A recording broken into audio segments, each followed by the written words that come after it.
कालू, 2 दिन हो गए हैं, मैंने कुछ भी नहीं खाया। तुम भी मेरे कैसे पति हो, मेरे लिए 2 दाने भोजन के भी नहीं ला सकते।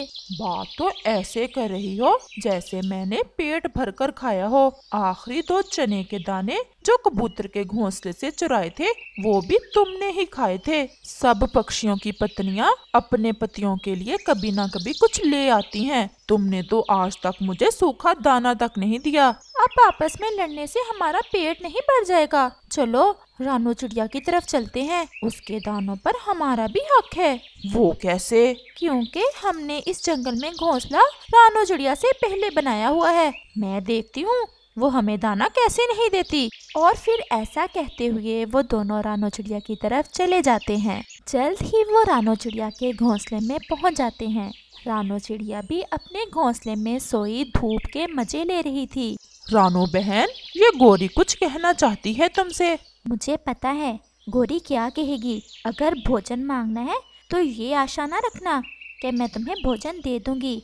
मैंने बड़ी देख ली तुम पर नेकियां कर करके। तुम दोनों का तो काम ही यही है, कभी कालू कुछ कहना चाहता है, कभी गोरी कुछ कहना चाहती है। चलो भागो यहाँ से। रानू चिड़िया, अगर ये बात है तो मैं भी तुम्हें देख लूंगी। चलो कालू। और वो दोनों वहाँ से चले जाते हैं और थोड़ी दूर जाकर छुपकर एक पेड़ पर बैठ जाते हैं। गोरी, तुम यहाँ क्यों बैठ गई? बस रानू को थोड़ा इधर उधर जाने दो। इसने जो बेइज्जती की है ना मेरी, मैंने उसका बदला लेना है। गोरी, क्या करने वाली हो? भोजन ही तो चुराना है, वो कौन सा पहली बार चुराना है? नहीं, इससे मेरा बदला पूरा नहीं होगा। बस तुम चुप करके बैठ जाओ। शाम होने वाली है, मैं नदी से थोड़ा पानी पी आती हूँ। और फिर रानू चिड़िया नदी की तरफ पानी पीने चली जाती है। चल बे कालू, जल्दी चलो। और फिर वो सीधे रानू चिड़िया के घोंसले की तरफ चले जाते हैं। कालू, उठाओ ये दाने। और गोरी कौवी ऐसा कहते हुए रानू चिड़िया का घोंसला नीचे गिरा देती है। अब जागेगी ना सारी रात ये छोटी चिड़िया, तो इसे पता चलेगा कि गोरी से जरा तमीज से बात करते हैं। गोरी, ये तुमने क्या किया? मैंने जो किया अच्छा किया। अब चलो यहाँ से, मुझे ज्यादा भाषण न सुनाओ। और फिर वो वहाँ से चले जाते हैं। और फिर शाम हो जाती है और रानू चिड़िया भी वापस आ जाती है। रानू चिड़िया जैसे ही वापस आती है, अपने घोंसले को नीचे गिरा देख उसके तो होश ही उड़ जाते हैं और वो जोर जोर से रोने लग जाती है।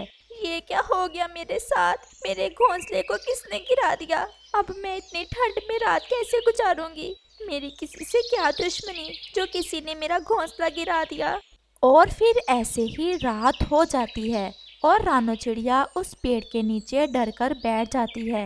मैंने हमेशा सबके साथ अच्छा ही किया, लेकिन मेरा घोंसला किसने गिराया होगा? रानू रोते हुए ऐसा कहती है। और फिर अचानक से रानू को अपने पंखों के ऊपर पानी के कतरे महसूस होते हैं। रानू चिड़िया जैसे ही ऊपर देखती है तो वो पेड़ भी रो रहा था। रानू चिड़िया, तुमने सारी जिंदगी मेरे ऊपर गुजारी है, मुझसे तुम्हारा ये दुख देखा नहीं जा रहा। लेकिन जिसने तुम्हारा ये घोंसला गिराया, अब वो भी कभी अपने घोंसले में सो नहीं पाएगा।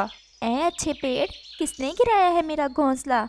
मुझे ये बात किसी को बताने की अनुमति नहीं है, लेकिन तुम सुबह होते ही मेरी इस बड़ी शाख पर अपना घोंसला बना लेना और आज की रात मैं तुम्हें अपने पत्तों के साए से ठंड से बचाने की पूरी कोशिश करूँगा। और फिर ऐसे चिड़िया का दुख कुछ कम हो जाता है और वो उस पेड़ के साथ लगकर सो जाती है। जैसे ही रानू चिड़िया सोती है, वो पेड़ अपने साथ वाले पेड़ से ऐसा कहता है। काले जंगल से बड़े पेड़ का संदेश आया है कि जिस किक्कर के पेड़ पर कालू कौवे का घोंसला है, उसे कहो कि कालू कौवे का घोंसला नीचे गिरा दे। और फिर वो छोटा पेड़ अपने से आगे वाले पेड़ को यही संदेश दे देता है। और फिर ऐसे ही वो संदेश किक्कर के पेड़ तक पहुंच जाता है, जिस पर कालू कौवे का घोंसला होता है। अगर ये संदेश बड़े पेड़ का है तो मैं अभी कालू का घोंसला गिरा देता हूँ।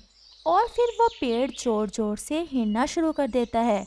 कालू, कालू, आराम से लेटो। क्यों हिल रहे हो इतना ज्यादा?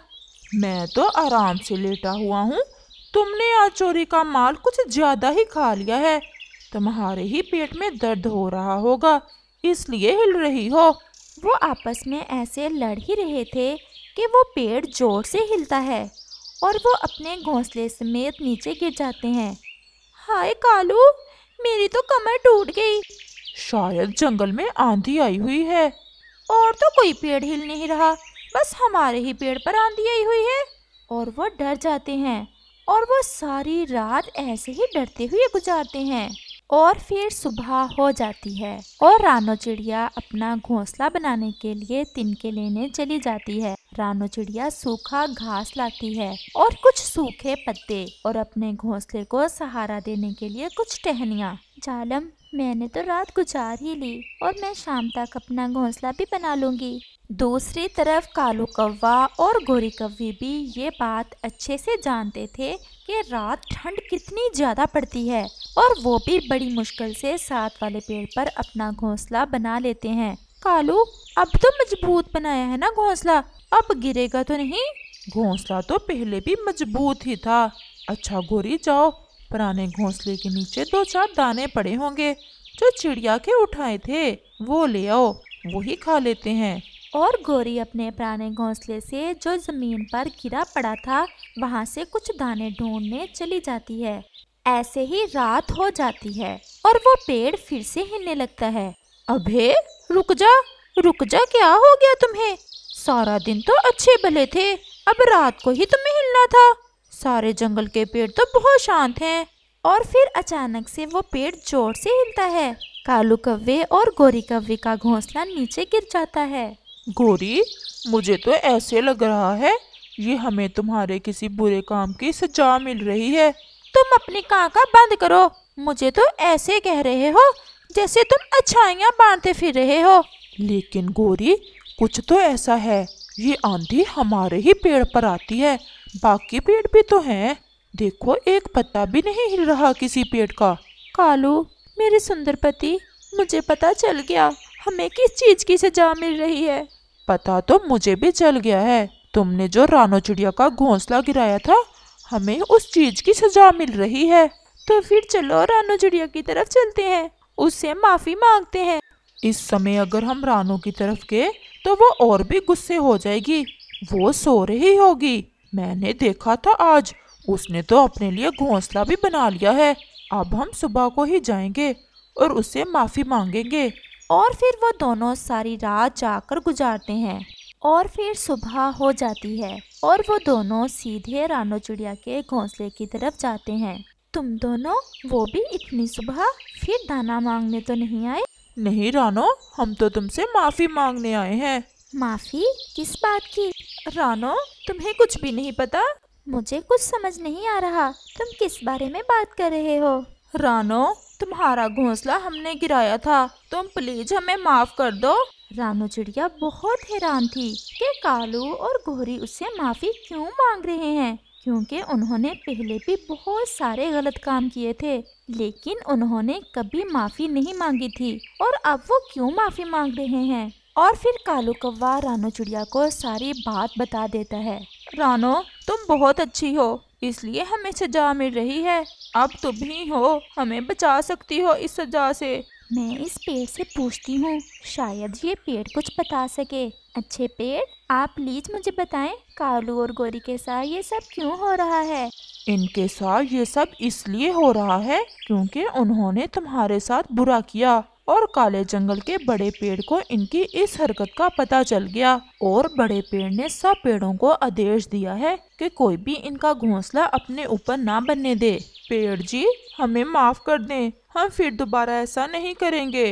रात को तो ठंड भी बहुत होती है, हम मर जाएंगे ऐसी ठंड में। अगर तुम माफी मांगना चाहते हो तो तुम्हें काले जंगल में जाना होगा और वहाँ जाकर बड़े पेड़ से माफी मांगना होगी। रानो चिड़िया, तुम भी हमारे साथ चलो, तुम हमारे साथ होगी तो बड़ा पेड़ हमें माफ कर देगा। रानो चिड़िया उनके साथ जाने के लिए मान जाती है और वो तीनों काले जंगल की तरफ चले जाते हैं। कुछ देर बाद वो काले जंगल में बड़े पेड़ के पास पहुंच जाते हैं। बड़े पेड़ जी, हमें माफ कर दें, हम फिर कभी भी ऐसा नहीं करेंगे। तुम दोनों ने बहुत बड़ा पाप किया है रानो चिड़िया के साथ। रानो चिड़िया हमेशा सबकी मदद करती है और तुमने उसके साथ इतना गलत किया। बड़े पेड़ जी, आप इन दोनों को माफ़ कर दें, मैंने भी इन्हें माफ़ कर दिया है। रानो, अगर तुम कहती हो तो मैं इन्हें माफ कर देता हूँ, लेकिन तुम दोनों मेरी ये बात याद रखना, हम पेड़ों पर सब पक्षियों का एक जैसा अधिकार होता है। तुम्हें कोई हक नहीं पहुँचता कि तुम किसी पेड़ से किसी का घोंसला गिराओ। बड़े पेड़ जी, हम हमेशा याद रखेंगे। और फिर वो तीनों वापस अपने जंगल चले जाते हैं।